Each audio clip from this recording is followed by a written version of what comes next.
travailleuses et aux travailleurs. Mon nom est Pierre-Guy Sylvain, je suis conseiller syndical au SCFP. Comme vous le savez, le SCFP et la FTQ, on milite contre la privatisation des services publics d'électricité depuis notre création, et plus particulièrement depuis que le ministre démissionnaire Pierre Fitzgibbon nous a annoncé que Pierre Fitzgibbon, qui a démissionné, nous a annoncé qu'il souhaitait plus de privé dans la production et dans la distribution d'électricité.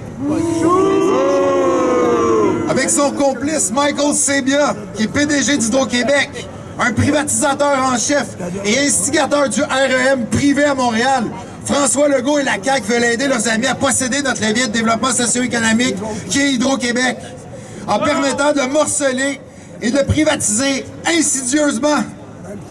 Construire et opérer 10 000 MW d'éoliennes en partenariat public-privé, c'est une grande tromperie, c'est du vol. Comme disait le PDG d'Hydro-Québec en commission, la privatisation, c'est stupide.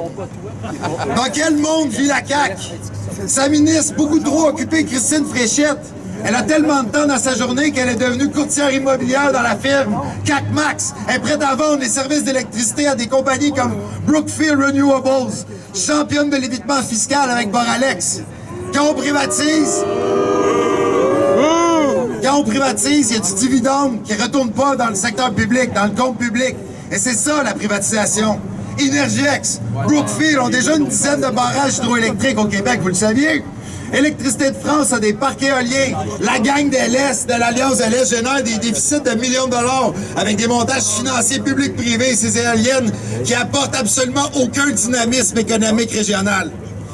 À l'époque de la Shawinigan Power puis de la Montreal Light Heat and Power, il y avait plusieurs entreprises un peu partout qui cherchaient des tarifs élevés aux ménages à faible revenu pour une électricité qui n'était pas toujours stable et fiable. On payait 10 fois plus cher que la moyenne dans certaines régions.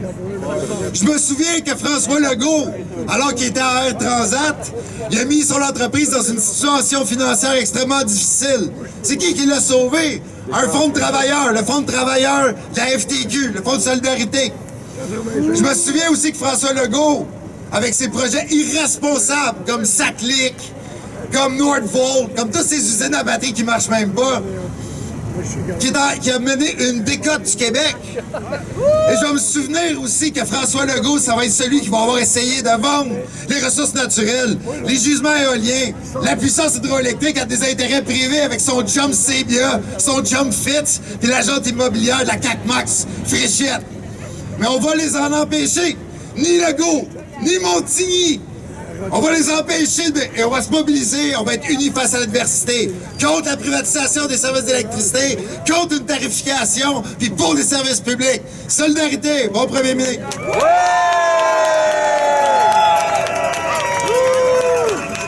Arrêtez de privatiser, c'est pas votre projet de société! Arrêtez de privatiser, c'est pas votre projet de société!